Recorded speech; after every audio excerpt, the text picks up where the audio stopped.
Why does someone not pray? I'm not talking about you, my dear son or my daughter. I'm not talking about you, but just let's ask the question, why does someone not pray? Well, there could be lots of answers, but Allah has His own answer to that question. It's a pretty scary answer. It's an answer I read in the beginning of this khutbah. He said, فَلَا صَدَّقَ وَلَا صَلَّى وَلَكِنْ كَذَّبَ وَتَوَلَّى. So the masjid is more full than usual, and I was given a request. Lots of kids are here, can you give a khutbah so we can tell them to pray? Because these kids, they're at home and they're not listening to their parents and they're not praying, so can you just get them to pray somehow? The first thing I want to start by saying is there was a time, my dear, that I didn't know you and you were not relevant to me. You didn't exist, I didn't care about you, never thought about you, you were nothing to me. Lam yakun shay'an madhkura. Qur'an says there was a time in the life of a human being where he was not remembered at all. And including me, I didn't remember you, I didn't know what your name was going to be, I didn't love you at all because you were zero to me, nothing to me. But then all of a sudden you came in my life. And even when I found out that your mom is going to give you birth while she was holding you in her belly, and even the mom, I used to wonder what you're going to be like, but I had no idea. I had no clue. Part of me was scared you'd be like me, but I had no idea what you would be like. And even as you were growing up, when you were a baby, I still didn't really know you. I knew that you need to be fed and sometimes you smell really bad. Other than that, I didn't know much about you. I had to clean you and feed you, but I didn't know much about you. And now that you're growing up and we can talk and communicate now, and you're going to school and we live in the same house, I just want you to know that this relationship wasn't always there. And I also want you to know that this relationship will not always be there. We have very little time together. We don't have a lot of time together. And very soon, you're going to become an adult. You're on the way to becoming an adult. It's not very far away. In fact, when you were a baby till now, feels like a month. Like blink my eyes and you became this thing. And before you know it, you're going to be an adult, you're going to go to university, you're going to get a job, you're going to get married. All these things are going to happen, inshallah, if Allah wills. And when that happens, it's not going to be like this. You're not going to come home to me. You're not going to spend time with me. You're going to have your job, your family, your wife, your husband, whatever. You're going to have your own life. You're going to say, okay, Dad, I'll talk to you later. Okay, I got to go. I got another call. And you're just going to hang up on me. And you're going to do your own thing. And in fact, most of the time, I will not have any control over the choices you make. In fact, when you're at school and you're hanging out with your friends and you're talking to your friends, I don't control any of those conversations. And if I've already given you an iPad or a phone or whatever, and you're communicating with your friends, I have no control over the kinds of communications you're having. But there's someone who controlled every cell in your body, who controlled the microscopic fluid that you were, that made it inside the womb of your mother, that controlled the genetic sequence with which you would be created, the color of your skin, the way your hair looks, your eyes, the way your mind works, how tall and short you were going to... He controlled everything. He actually has control, I don't. I'm reminded of something the Prophet ﷺ told his daughter Fatima radiallahu anha. He said, Ya Fatima bint Muhammad, ittaqillah fa inni la amliku laki min Allahi shay'a. Fatima, daughter of Muhammad, be mindful of Allah. I will have no authority with Allah in your case. Which brings me to my next point. Because I don't have control, the truth is, as protective as I am of you and I want you to do good, I don't control that and I'm not responsible for it either. Allah made every human being responsible for themselves. No, you see that if you get a driver's license one day and you cut a traffic light and the cop pulls you over, you're not going to say, can you talk to my dad? You're going to have to deal with that yourself. When your university professor is going to fail you in the class, you're going to say, hold on, let me call my mom. Nope, you're responsible yourself. In the court of law, you're responsible yourself. At the university, you're responsible for yourself. At your job, you're responsible for yourself. For your health, what you put in your body, you're responsible for yourself. For putting yourself in danger and hurting yourself, you're responsible for yourself. The older you're getting, the more freedom you have, the more responsible for yourself you are. you cannot be controlled by anyone, and no one else is responsible for you. لا تزر وازرة وزر أخرى. Nobody will carry anybody else's burden. I am actually not responsible for you, because Allah will, and on Judgment Day, absolutely, every one of us will come in front of Allah alone. Right now we're together, we live together, we're a family, we hug each other, I love you to death, I think about you all the time. But there's a day coming where we're going to be just as alone as we ever were in our existence. In fact, even if you come running to me at Judgment Day, it could happen that I'm going to run away from you. I don't know you, get away from me. I got my own issues right now. Because my relationship with you was these few microseconds compared to my relationship with Allah, which is a much bigger relationship. It's a lot older, and it's going to last a lot longer. Right? And I have to deal with that relationship right now on Judgment Day. So this relationship, يَوْمَ يَفِرُّ الْمَرْءُ مِنْ أَبِيهِ وَأُمِّهِ. And all those ayat. A person will run from his mother, his father, his children, his siblings, his spouse. Some of you say running from the spouse, I already do that. Okay, anyway.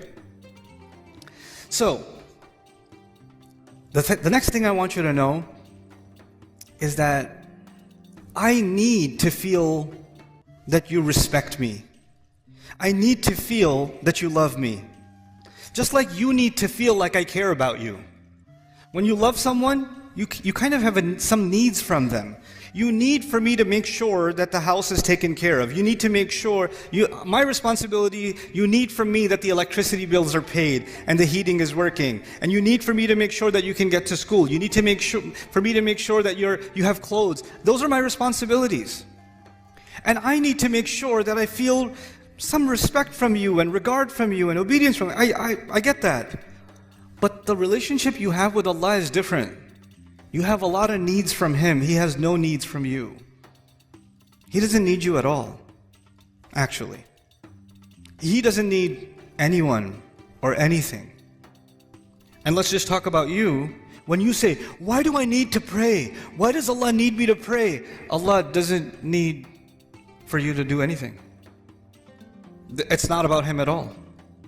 Allah even says, when nothing will remain. Let me just give you an example from the Qur'an. When nothing will remain in this universe. Let's talk about that about the glory of Allah for a second. Recently I was in Qatar during the World Cup. And the team that wins, so Argentina wins. And it's a glorious event. And they're being celebrated as champions, right?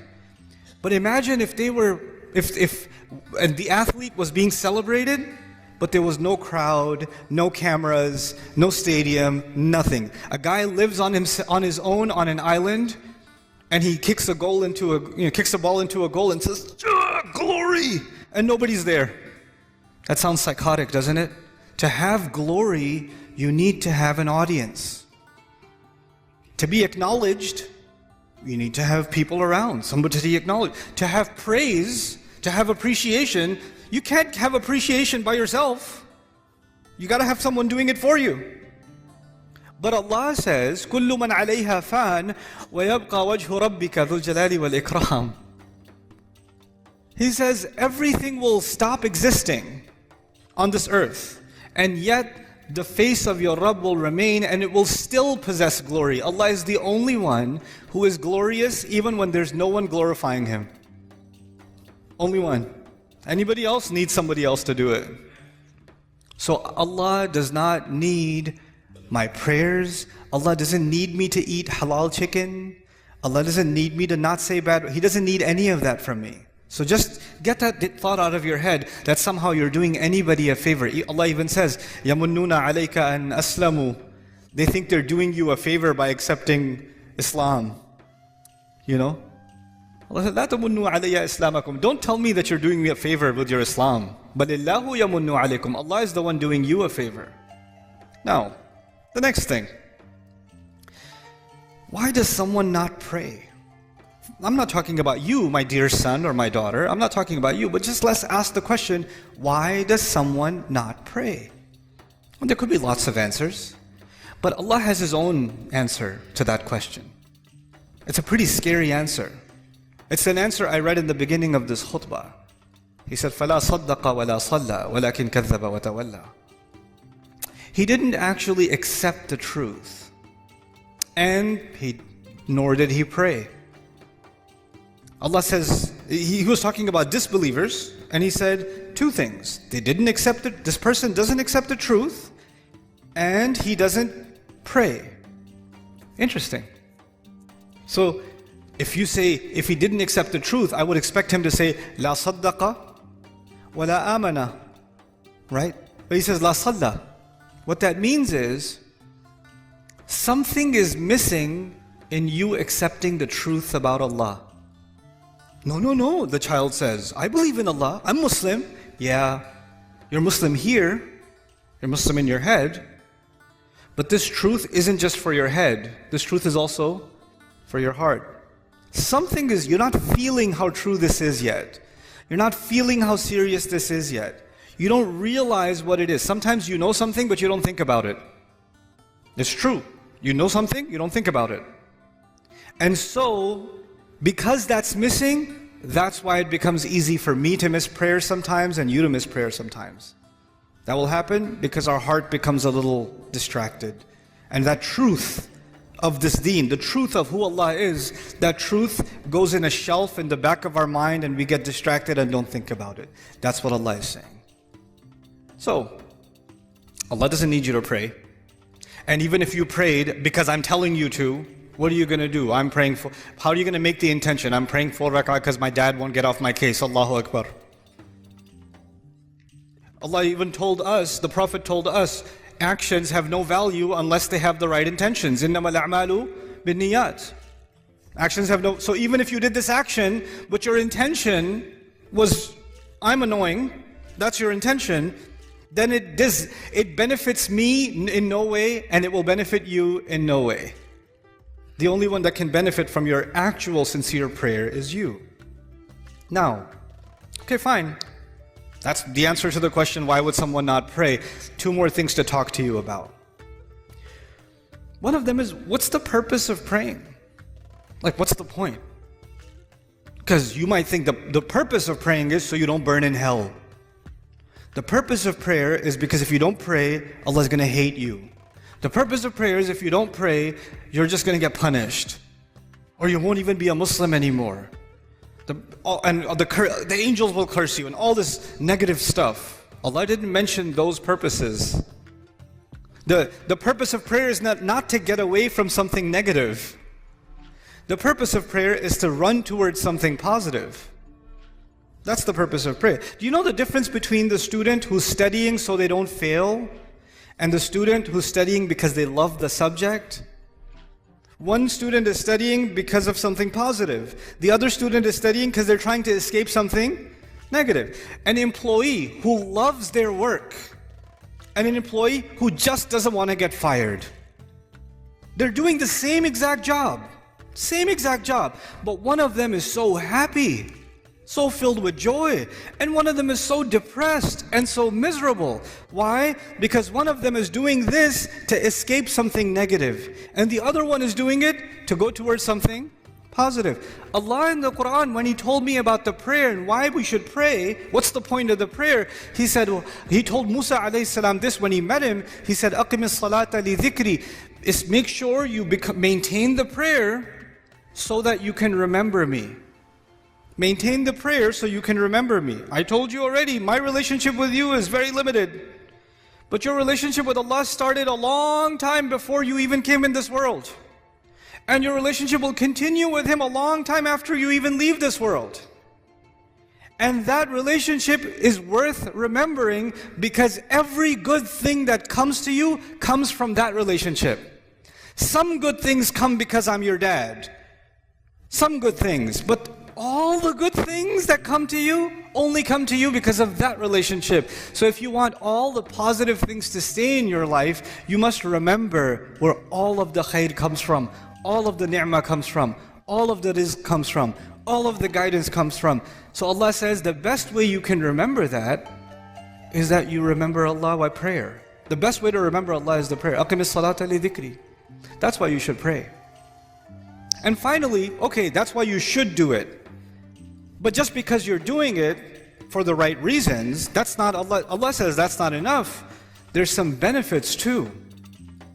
There's some good things will come your way when you truly remember Allah. When you truly remember Allah the way He wants you to, and the way He wants you to is these prayers. If you can do this, Allah says, إِنَّ الصَّلَاةَ تَنْهَى عَنِ الْفَحْشَاءِ وَالْمُنْكَرِ, and even in this ayah, وَلَذِكْرُ اللَّهِ أَكْبَرُ. He says prayer has the benefit of stopping you from falling into things that are indecent. Because indecency is all around you, and I, son, cannot stop you from being exposed to it. Indecency is on your device, indecency is at your school, indecency is among your friends, indecency is at an Eid party when you're going to corner talking to your friends. Indecency will be everywhere. And every time you go towards indecency, your heart will get damaged. And Allah says, if you can maintain this prayer, it will prevent you from falling into indecency. And once you fall into indecency, then you become, like if you're breathing in pollution, at first you will cough, right? But if you stay long enough, you just get used to it. Well, indecency is like that. When you're taking it long enough, it's not that big of a deal anymore. You don't feel like protecting yourself from it anymore because your immune system has gotten corrupt, right? And then you're ready for even more toxic behavior, even worse things, wal munkar, even worse things that you can do. And this prayer will stop you from going down a negative path in your life. That's why you should pray. Now, these are the reasons you should pray, not because I'm telling you to pray. At the end of this whole journey, the decision is entirely yours. Because Allah might take me tomorrow. Allah might take me a year from now. And that relationship you and I have, even if we lived 100 years, we can't live longer than that. There's a time where this is going to end. But that relationship, if you really want to respect and honor that relationship, pray. That would be my advice to you.